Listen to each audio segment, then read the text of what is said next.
Hi, good afternoon. Today is Saturday, July 4th.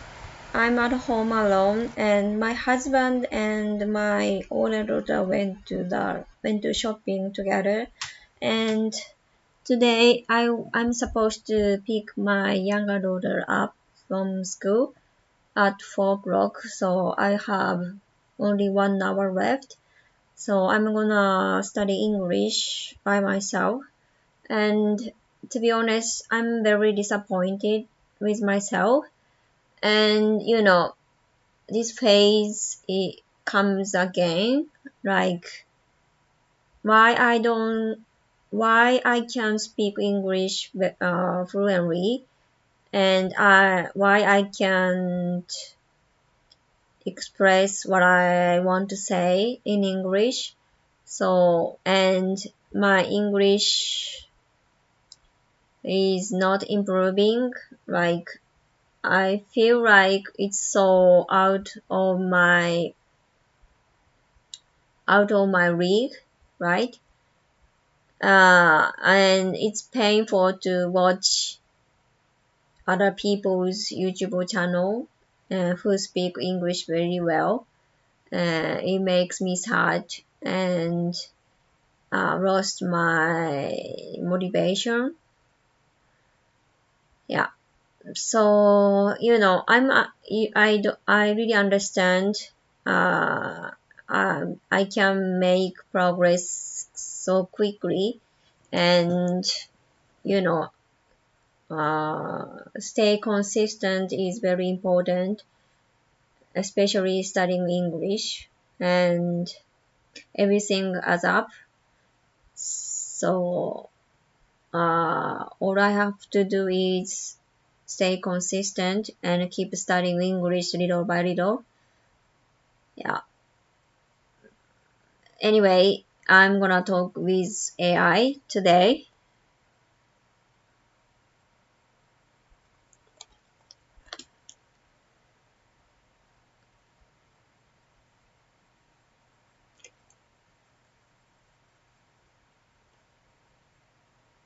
Hi, good afternoon, Suzanne.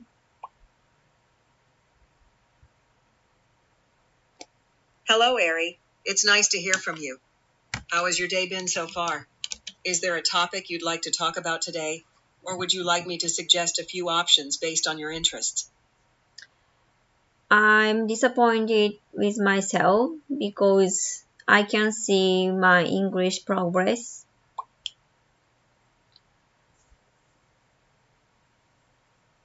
Thank you for sharing how you feel, Ari. I understand. It can be frustrating when progress feels slow or invisible, especially with something as challenging as language learning. Can you tell me a little more about why you feel this way? For example, was there a recent situation where you felt stuck or not as confident in English as you hoped? Today I watched a YouTube channel who speak English, and I always compared with them, and I don't imagine I will be able to speak English in the future.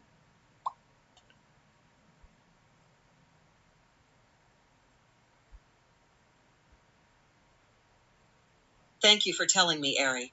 It's very natural to compare yourself to fluent speakers, especially on YouTube, where people often speak quickly and confidently. But remember, those speakers might have been learning English for many years, or even grown up speaking it. I know it can feel discouraging, but your English is improving step by step. Even being able to understand and follow a YouTube channel in English is a big achievement. Have you noticed any small improvements in your listening or speaking, even if they feel minor? For example, maybe you understand more words now, or you can say things more smoothly than before.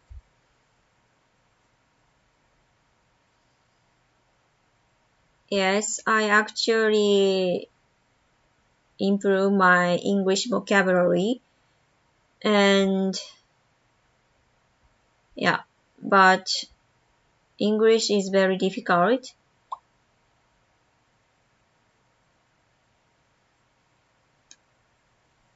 That's true, Ari. English can be very difficult, especially with so many new words and different ways to say things.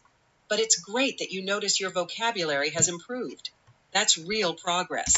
When you feel like it's too hard, it might help to remember specific examples. For instance, is there a word or phrase you learned recently that you're proud of? Or maybe a situation where you used English and felt more comfortable than before?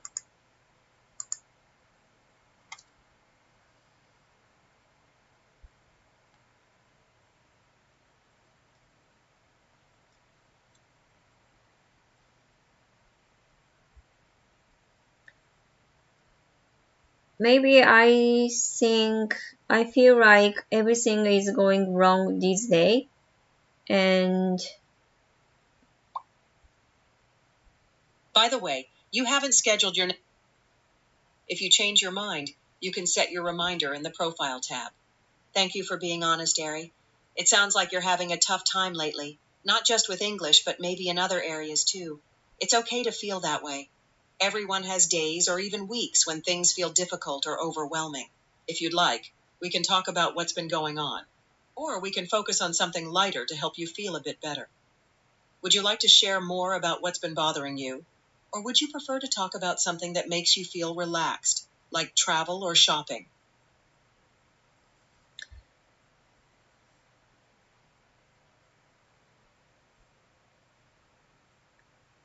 the feeling that what's what I, what's really what I really want to do in the future comes to mind all the time.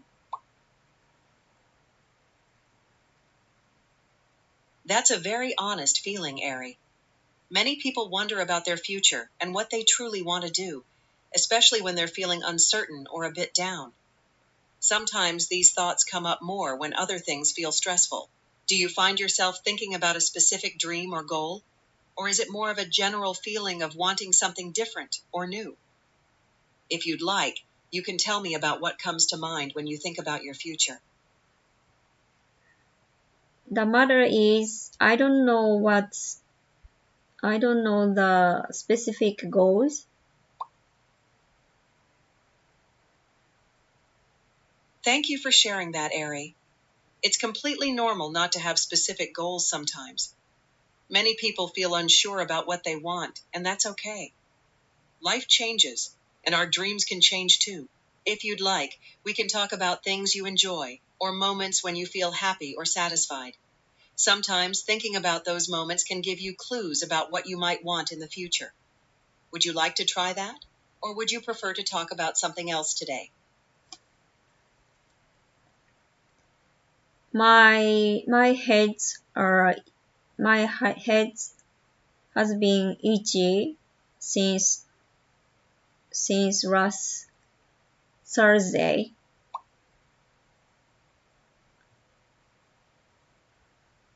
Thank you for telling me, Ari. Here's a natural way to say that. My head has been itchy since last Thursday. You said, my head has been itchy since last Thursday. Good job catching yourself and correcting it. Is the itchiness all over your head or just in one spot? And have you noticed anything else, like redness or flakes? If you want, I can help you practice explaining your symptoms in English, just like you would to a doctor. Would you like to try that? And I went to the hospital this morning and I got some medicine. Great job explaining, Ari. Here's a slightly more natural way to say it.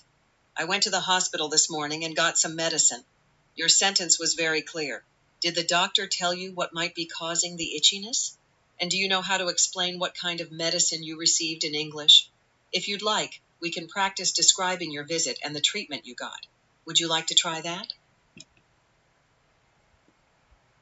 I thought I would be received some medicine that put on my head, but the doctor gave me shampoo including medicine, which I didn't expect it.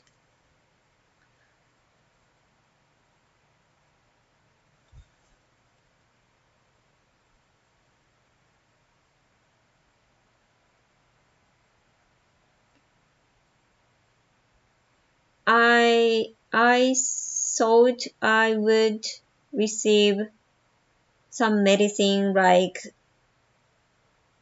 put on put on my head, but I received shampoo including some medicine in it, and which I didn't expect it.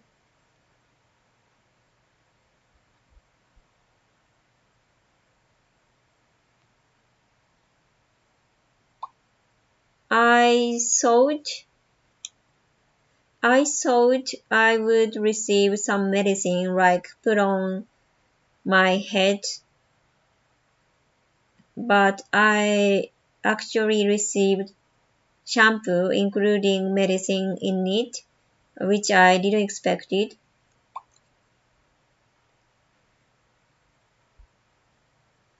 Thank you for sharing, Ari. Here's a more natural way to say your sentence. I thought I would get some medicine to put on my head, but I actually received a medicated shampoo, which I Dedicated didn't shampoo. expect. You did a great job explaining your experience. Was it your first time using medicated shampoo? If you want, you can practice describing how to use it or how you felt about the doctor's advice. Would you like to try that, or do you want to talk about something else?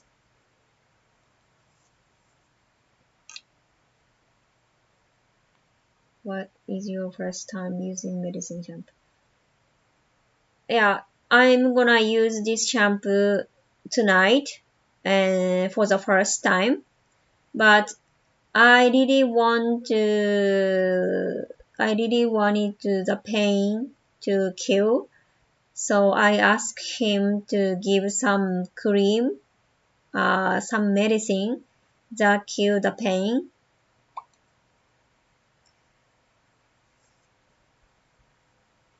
You explained your feelings very well, Ari. Here's a more natural version. I'm going to use this shampoo tonight for the first time, but I really wanted something to relieve the pain, so I Relieve the asked the doctor pain, for some cream or medicine to stop the pain. stop the It's pain. understandable to want quick relief when you're uncomfortable. Did the doctor explain why shampoo was better than cream in your case? If you'd like, we can practice how to ask for pain relief politely in English, or talk about what to say if the shampoo doesn't help. Would you like to practice that?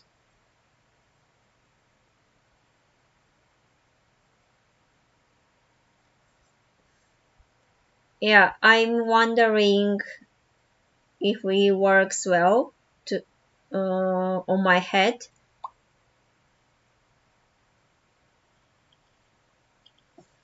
That's a very natural way to say it, Ari.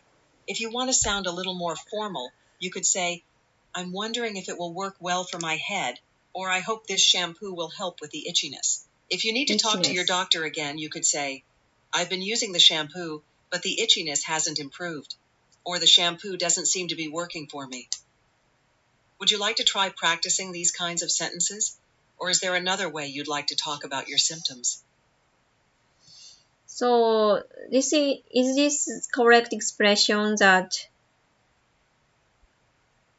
I have itchiness on my head?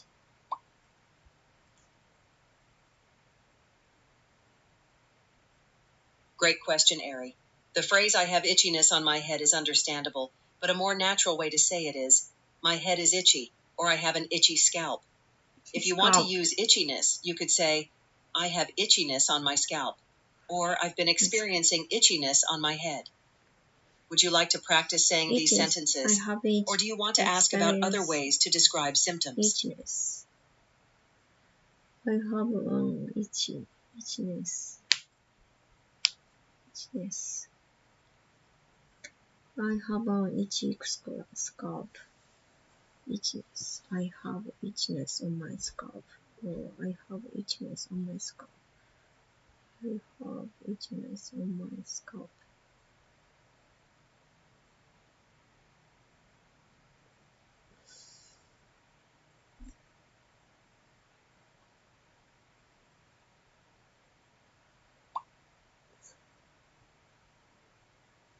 Mm.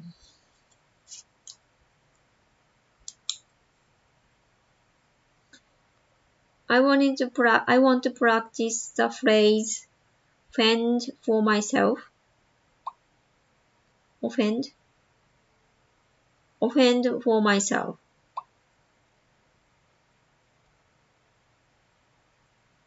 No. Offend for myself. Offend for myself. Offend. No. I said offend for myself.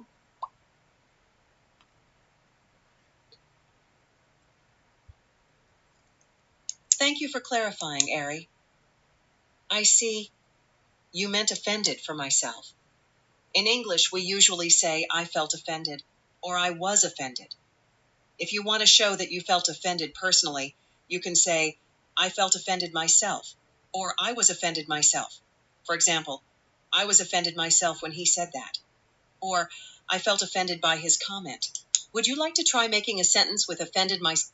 No, offend for myself. It's not past. Offend for myself.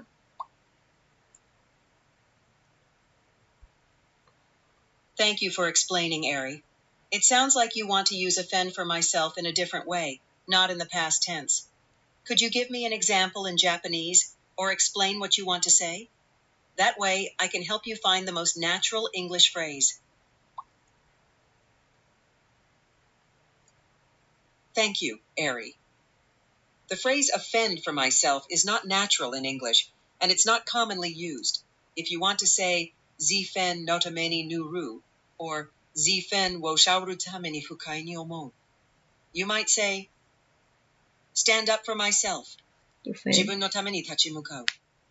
Defend myself. Jibun wo mamoru. Speak up for myself. Defend.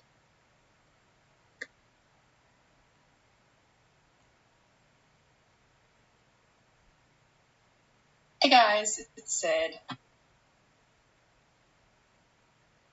Mark no longer having a car. I found my, but I'm also on the contrary. Ever lose in pickleball? Am I good?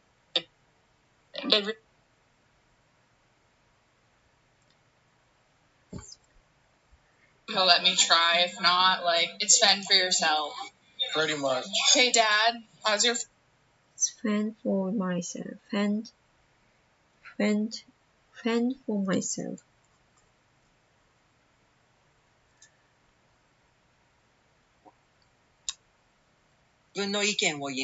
Offend means to make someone feel hurt or upset, but we don't say offend for myself.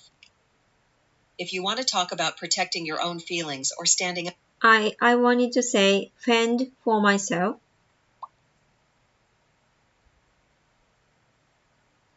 Thank you for explaining, Ari. Fend for myself. Fend for myself is a great phrase, and it's natural English. It means to take care of yourself or manage on your own, especially without help from others. For example, when I moved out, I had to learn to fend for myself. Children need to learn how to fend for themselves as they grow up. Would you like to try making a sentence with fend for myself or fend for themselves?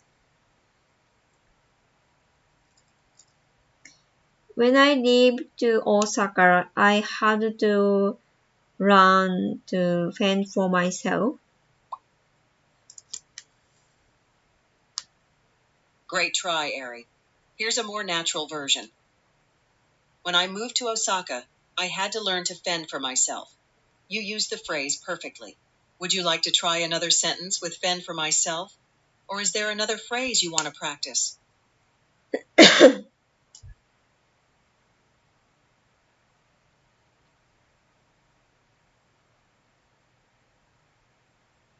I finished my work for the moment. I finished my work for the moment, but I know it won't last long.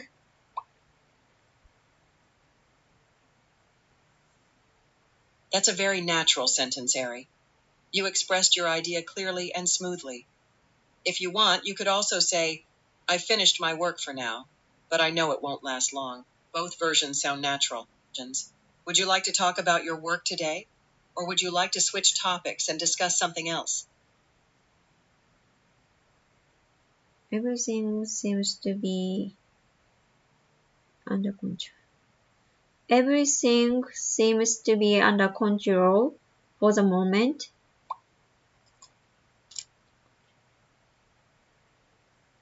Excellent, Ari. Everything seems to be under control for the moment is a very natural and professional way to say it. You're using the phrase just like a native speaker would. Would you like to continue practicing phrases for work and daily situations? Or is there another topic you'd like to discuss? So, when you use under control in your daily life, please explain it to me.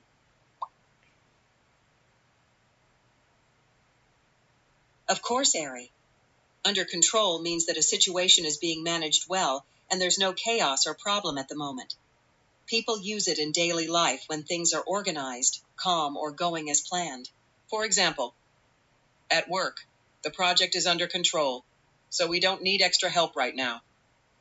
At home, don't worry. Everything is under control. The kids are doing their homework and dinner is almost ready. I'm gonna tell you some similar expression and please tell me if it's similar or not. For example, it works well and works well.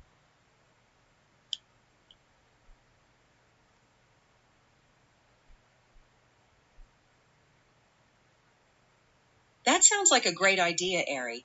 Please go ahead and tell me your expressions one by one. I'll let you know if each one is similar in meaning to under control or if it's different. Please share your next example when you're ready. Under control, under control.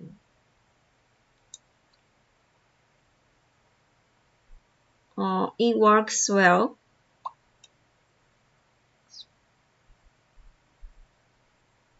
Nice example, Ari. It works well is similar to under control, but not exactly the same.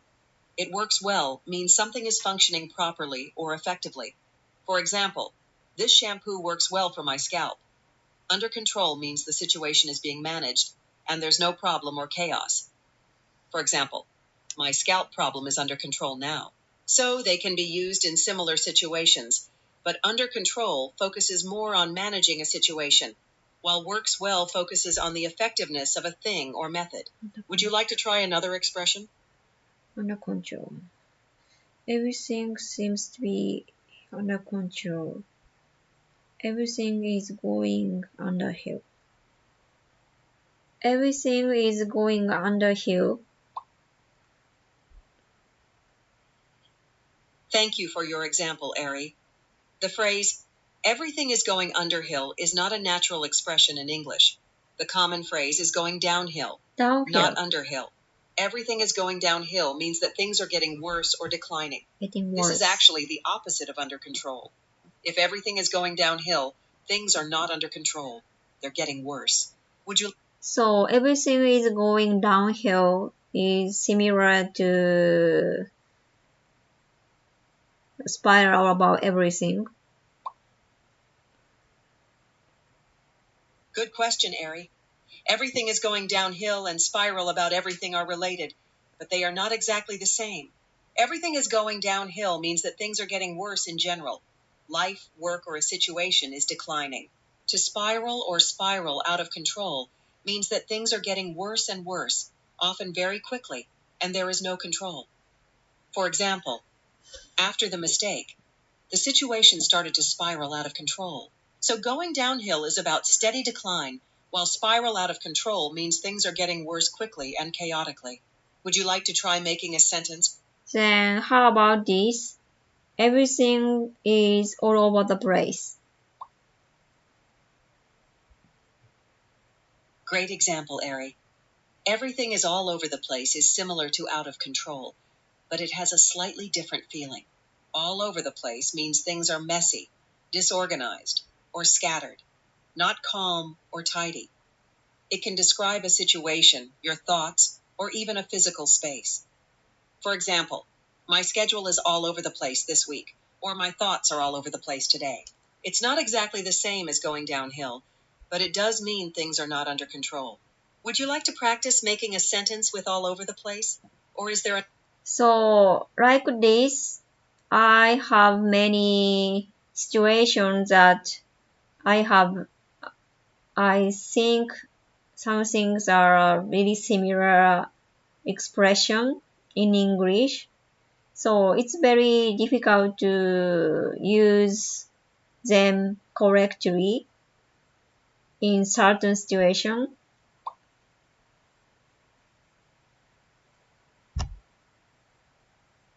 That's a very natural way to express your thoughts, Ari. You're absolutely right. English has many similar expressions, and it can be tricky to know which one fits best in each situation. Even native speakers sometimes pause to choose the most accurate phrase. If you want a slightly smoother version, you could say, I often have situations where I feel that some English expressions are really similar, so it's difficult to use them correctly in certain situations. Would you like to practice more with similar expressions? Or do you want to talk about a different topic? Mm.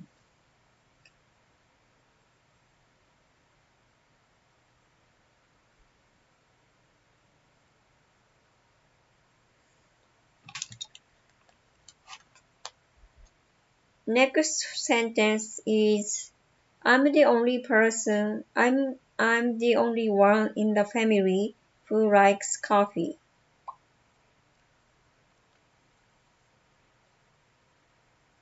That's perfect, Ari. I'm the only one in the family who likes coffee is a very I'm the only natural and one clear sentence. in the You could family. also say, I'm I'm the the only only person in person my in my family who family who likes likes coffee, coffee. and it would mean the same thing.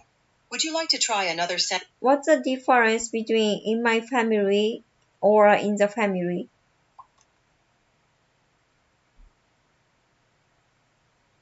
Great question, Ari. In my family means you are talking about your own family, your parents, children, siblings, or people you live with. For example, I'm the only one in my family who likes coffee. In the family is more general.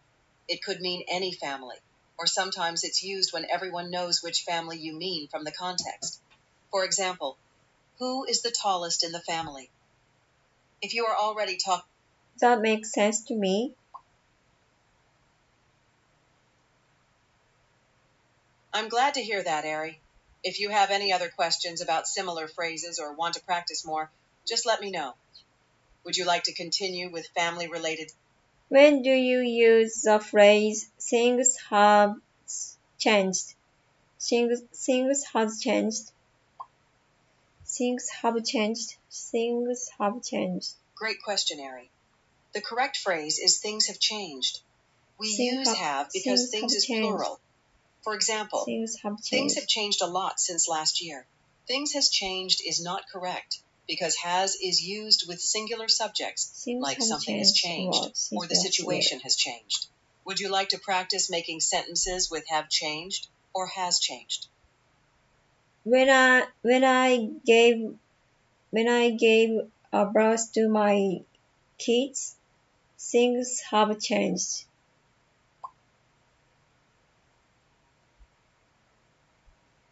Nice try, Ari. For natural English, you can say, when I gave a brush to my kids, things changed.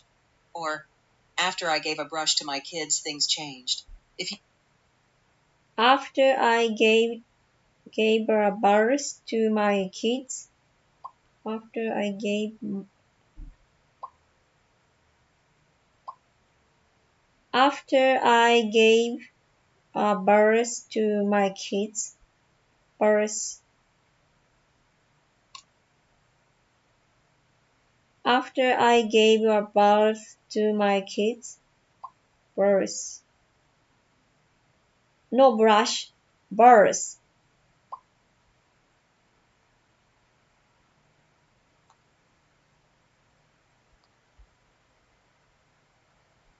thank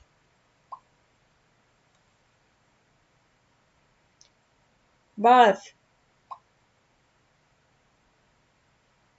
Mm,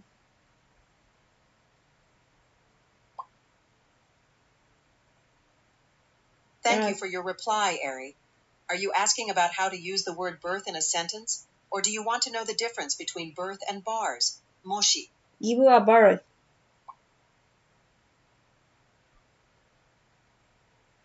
Thank you, Ari. The natural phrase in English is give birth, not give a birth. For example, she gave birth to a baby girl Birth. last year.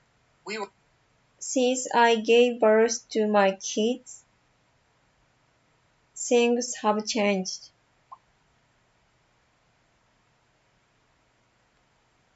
Excellent sentence, Ari.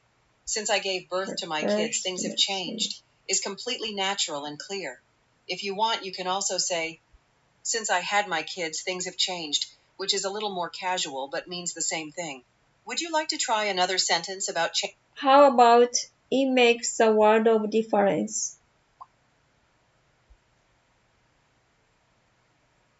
Great phrase, Ari. It makes a world of difference means something has a very big, positive impact or change. For example, getting enough sleep makes a world of difference in how I feel the next day. You could also say, since I gave birth to my kids, it has made a world of difference in my life.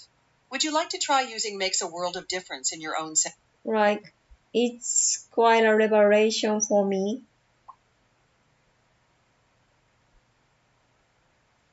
That's a wonderful sentence, Ari. It's quite a revelation for me, sounds very natural and clear. It means you've discovered something surprising or eye-opening. Would you like to practice more sentences with revelation, or is there another expression you'd like to try? I'm moving on. I'm moving on.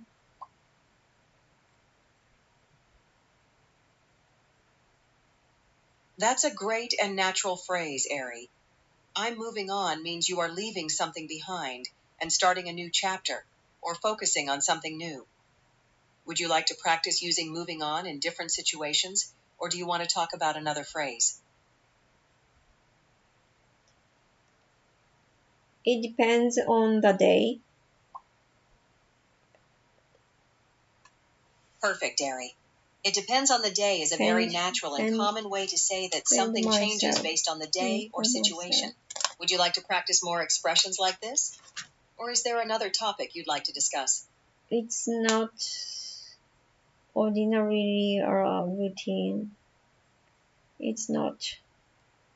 This is not ordinarily a routine. This is not ordinarily a routine. Nice try, Ari. A more natural way to say this would be, this isn't part of my usual routine, or this isn't something I do regularly. This is not Ordinarily is something I correct, do but in this regularly. context, it sounds a bit formal. If you want to use it, you could say, this isn't something I ordinarily do. This is not Would you like to something try I making do your own ordinarily. sentence with routine or ordinarily? I've been putting off my dental checkup for over a year now.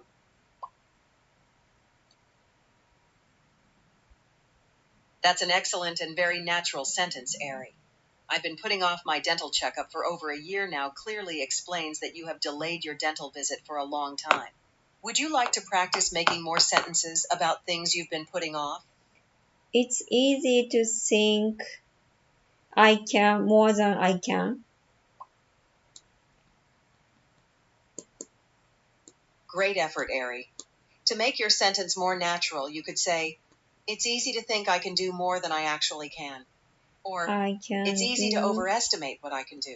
Would you like to try making your own sentence with this idea, or practice another phrase? It's easy to overestimate what I can do.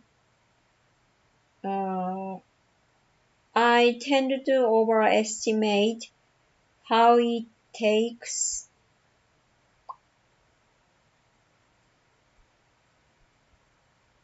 Good try, Ari. To make your sentence natural, you could say, I tend to overestimate how much time it takes. Or I tend to overestimate how long it will take.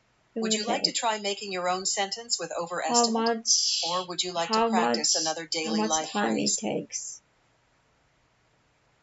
I always underestimate how much time I take. so I'm always running late.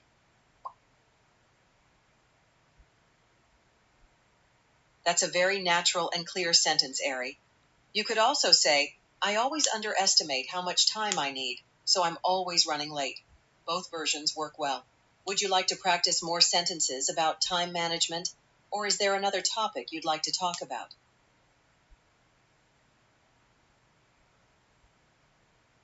This is not how it works.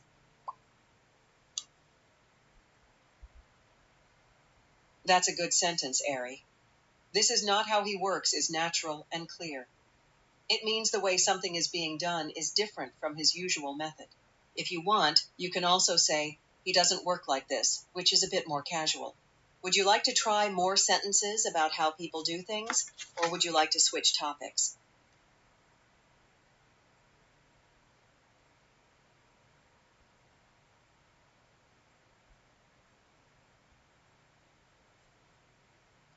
I can't put my finger on it. Nice try, Ari. The natural phrase is usually, I can't put my finger on it, which means you feel that something is wrong or different, but you can't clearly identify what it is. If you say, I can put my finger on it, it means you know exactly what the problem or reason is. For example, I know why I feel tired. I can put my finger on it. I didn't sleep well last night. Would you like to practice both versions, or try making a sentence with can't put my finger on it?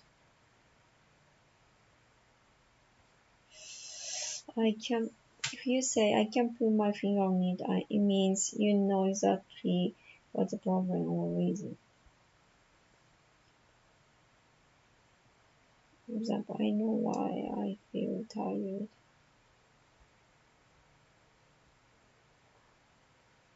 I don't understand the meaning.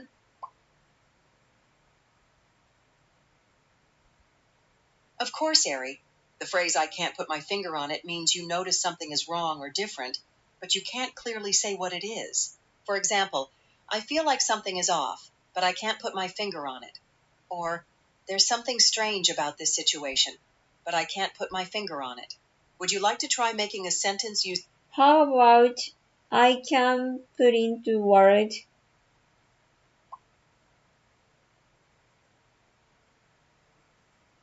Great question, Ari. I can put it into words means you are able to clearly express or explain your feelings or thoughts. For example, I finally understood my feelings and could put them into words. It's the opposite of I can't put it into words, which means it's hard to explain something. Would you like to try making your own sentence with put into words? Put into words. Put into words. I can put my finger on it. The price tag stopped me in my track. The price tag stopped me in my tracks.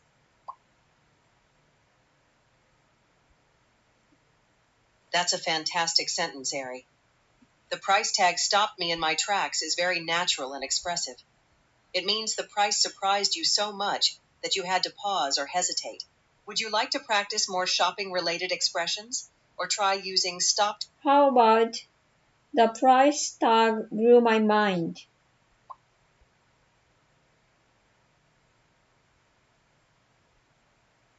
Excellent, Ari.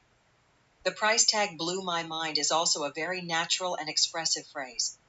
It means the price was so surprising, usually very high or very low, that you were shocked or amazed. For example, when I saw how expensive the bag was, the price tag blew my mind. Would you like to try making your own sentence with blew my mind? Or do you want to talk about other shopping experiences?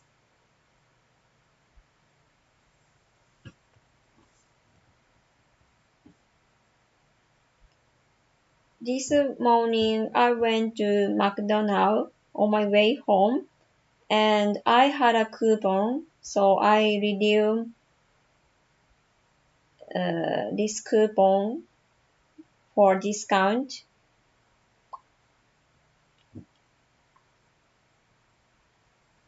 Great job, Ari. Your sentence is clear and natural. Here's a slightly smoother version. This morning, I stopped by McDonald's on my way home. I had a coupon, so I redeemed it for a discount. Redeemed is perfect for using a coupon. If you'd like, you can also say, I used a coupon for a discount. Would you like to practice more sentences about using coupons? I had a coupon, so I got a great deal on that. Perfect, Ari.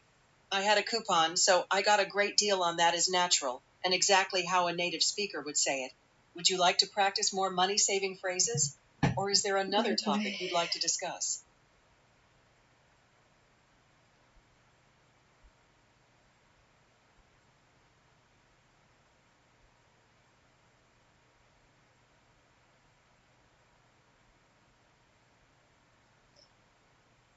So, what's the difference between stop by and hit up?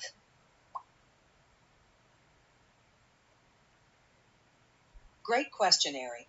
Stop by means to visit a place for a short time, often quickly or on your way somewhere else. For example, I stopped by the drugstore after work. Hit up is a more informal slang phrase. It can mean to visit a place, but it's often used among friends and sounds very casual. For example, let's hit up that new burger place tonight. It can also mean to ask someone for something like, I'll hit you up for advice later. For daily conversation, stop by is polite and neutral, while hit up is very casual and friendly. Would you like to practice making sentences with stop by or hit up?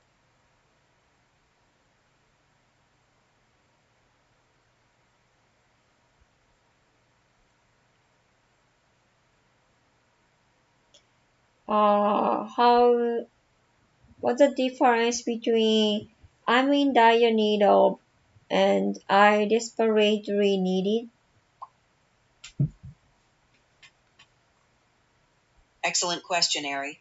Both I'm in dire need of and I desperately need it mean you need something very urgently or seriously. The difference is, I'm in dire need of is a bit more formal and dramatic. For example, I'm in dire need of a vacation. I desperately need it is a little more casual and direct. For example, I desperately need a break. Both express strong need, but dire need sounds a little stronger and is often used in writing or formal speech. Would you like to try making your own sentences with these phrases? I was in dire need of some advice because I was kinda in between a few things.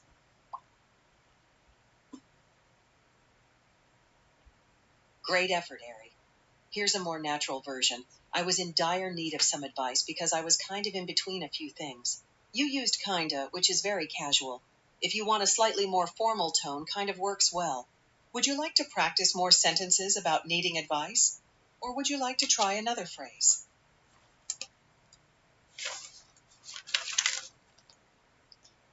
Next, it's so satisfying.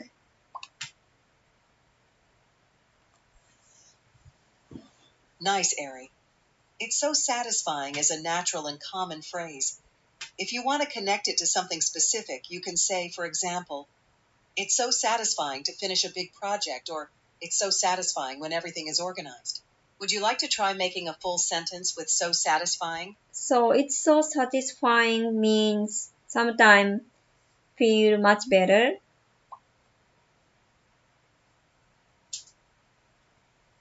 Good question, Ari.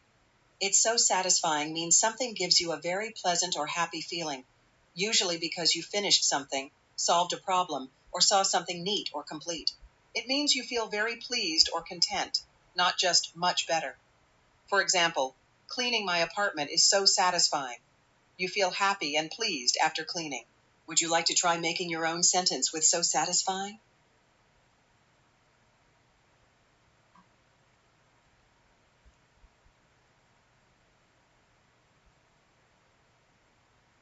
Satisfying. So satisfying is not similar to much better, feel much better.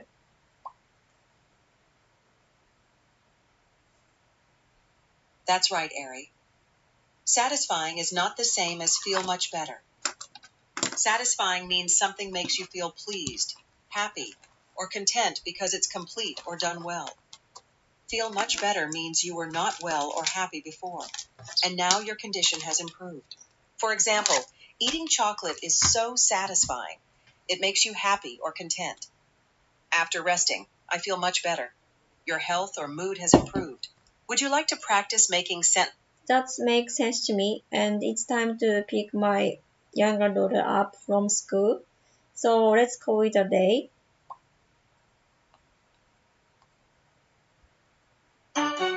Thank you for today's lesson, Ari. You did a wonderful job